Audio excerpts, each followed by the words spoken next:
Hello everybody, welcome to this latest video blog. This is Wave 3 meteorologist Brian Good on this Sunday evening, and it is headlined with Storm Talk because we are going to talk about some storms coming our way as we head into Tuesday. We'll break that down in more detail. I'm going to go into more of a written blog, more than likely, as we head into Monday. So for those of you that are waiting for maps and model data, we'll get more to that as we head into Monday, because I want, especially for this cool wave coming in for the weekend, next weekend, I want to get a little closer to that before we get too much into the model ideas. All right, let's talk about something else that's going to happen in the next 7 days, and that is our lovely sunset. Tonight it was at 6:51 p.m., but a week from tonight, 5:43. Now, some of you don't like that. I actually don't mind it that much. I like when it gets dark early, and if you have a fireplace, light a fire and kind of curl up and watch a movie and have your dinner. So sometimes it can be a cozy feel when it gets dark that early, but at least we don't have that in the summertime, so that's there's a perk there. But heads up, daylight saving time does end next weekend. Tonight, it's still a fairly warm night again, in the 60s, even at this late hour.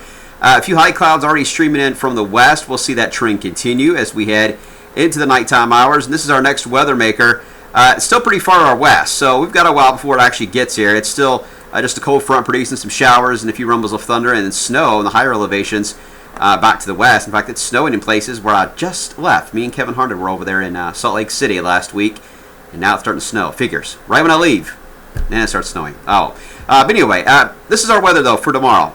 Nothing but some high, thin clouds and some blue sky mixed in, but very warm and very windy as we head into Monday. But we don't have to worry about this mess here with that rain until Tuesday. So we've got a nice stretch of weather still ahead for us in the short term. As this front moves in, though, there is a chance for thunderstorms to roll through. Now, the Storm Prediction Center is getting the chance to flex their muscle when it comes to their outlooks. This is the yellow zone is basically, I'll change the color tables once we get more enhancements here, but overall the yellow is where thunderstorms are possible, and where you see the orange, which includes a good chunk of Kentucky and southeast areas of Indiana, that is where there's a marginal risk that a few of these could be on the strong side. It is not even to the site risk category that we're so accustomed to. So this is just a more detailed look at the storms that are below severe limits. If there had to be an area that they would pick out that has the best chance to see strong wind gusts, it would be in that zone. I'm not too concerned about this. Yes, it's going to be windy, but I don't think there's going to be a whole lot of thunderstorm action really on the radar to track. Let me show you why. Here's the model trends for tonight and tomorrow. Record high tomorrow is 84. Just like we've seen the past several days, the models have been too cool. So that 81 I think is too cool. I think 84, 85 is more likely, which means the record would be met, if not broken, here in Louisville for tomorrow. And look how we start off Tuesday.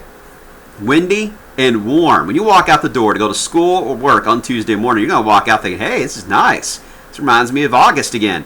It won't be overly humid, but it will be warm early on Tuesday. But it won't last long because you see that rain moving in from the west. And it could be rather heavy rain in spots approaching Lawrence County down into Du Bois County into Jasper, Indiana. But watch what happens by late morning to midday.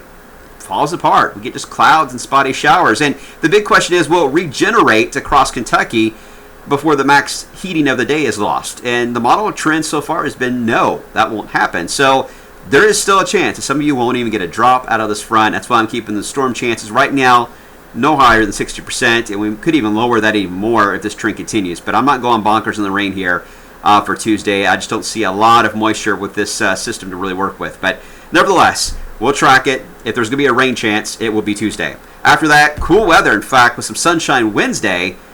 Highs will struggle to even get to 60 in Louisville. Many of us, though, will stay into the 50s. It's a warm pattern and windy pattern that we've been talking about that's going to get flipped the other way as we head into Halloween and into the upcoming weekend. It's a cold plunge. We've mentioned this before, that it's some of the energy from Anna, the tropical system that was at one point threatening Hawaii, never happened, is getting entrenched in the jet stream, is going to help carve this deep trough here across the Ohio Valley and the Mid-Atlantic. The models still are going back and forth on the depth of this angle this plunge will take Friday night into Saturday. That is important because not only temperature-wise, but when it comes to anything falling out of the sky.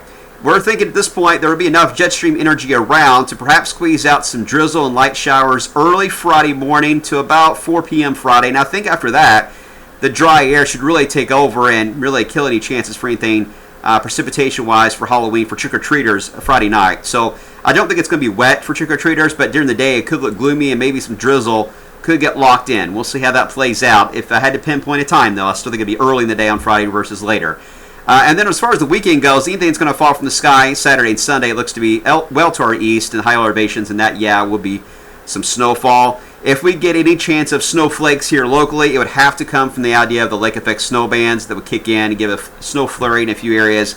But I'm not gun-ho on that. I don't see that being a very high threat because we just cannot pinpoint the angle of the low pressure yet, the speed it's going to have as far as intensity and its pressure, and the angle of the high up here to the north. All that will come into play as far as the wind angle and direction off of the Great Lakes. It has to be just right to aim itself, its moisture belt toward Kentucky, and there's still a chance it could be angled a little more toward the areas to the south and east of the lakes, which means no big deal for us, just sunshine. More importantly, though, we could see a freeze coming our way out of the system. And in fact, you see it here on the breakdown.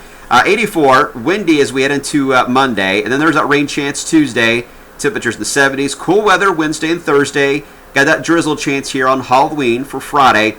And then as we head into Saturday and Sunday, there's that chance to see a potential freeze. Here's some of the forecast lows and the models here. Below 32 in just about every location for early on Sunday. They would have to be with a clear sky and calm winds to get that.